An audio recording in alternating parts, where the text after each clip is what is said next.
Pour réussir un produit, il faut arriver à définir ce qu'on appelle un product market fit, c'est-à-dire l'adéquation entre des clients d'un côté qui veulent ce produit et le produit qu'on propose.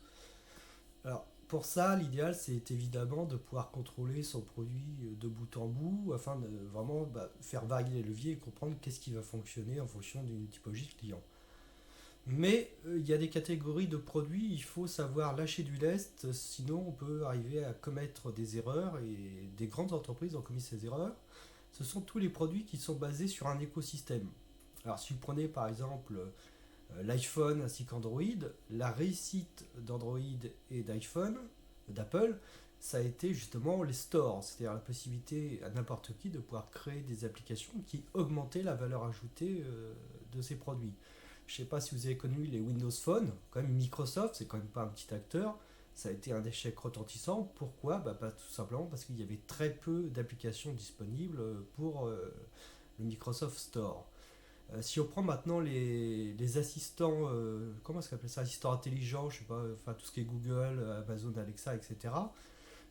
Ils commencent à avoir quelques applications qui font que ces assistants peuvent être intéressants, mais si on va un peu dans l'histoire, le premier assistant entre guillemets intelligent, c'était ça. C'était un petit lapin, il s'appelle le Nabatas, qui est quand même, d'un point de vue design, quand même largement au-dessus des espèces d'horreurs qu'on essaie de nous montrer maintenant. En tout cas, c'était beaucoup plus rigolo.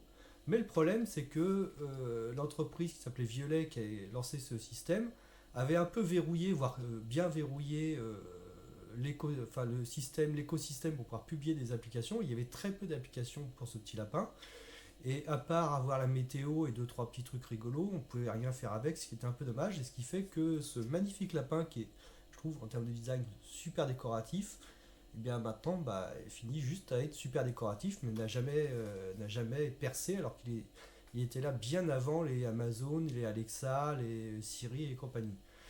Donc, pensez bien à l'écosystème. Regardez PrestaShop, regardez Shopify, par exemple, dans le domaine du e-commerce. La force de ces produits, ce n'est pas que leur moteur, c'est tout l'écosystème de plugins qui permet de vraiment répondre à votre besoin spécifique.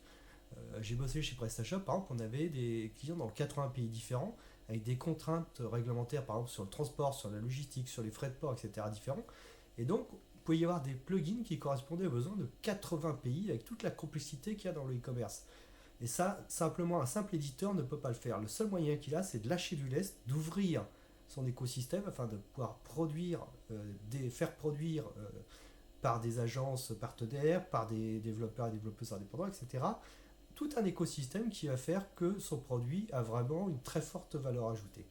Donc attention, si vous êtes sur un produit écosystème, n'essayez pas de contraindre, de limiter, sinon vous pouvez finir comme Microsoft avec son Windows Phone face à Apple, comme ce petit lapin là qui était là très en avance par rapport aux assistants intelligents qui a coulé. Au contraire, lâchez du lest, mettez certes quelques limites, mais lâchez du lest pour vraiment que n'importe qui puisse produire des applications de qualité et augmenter la valeur de votre produit.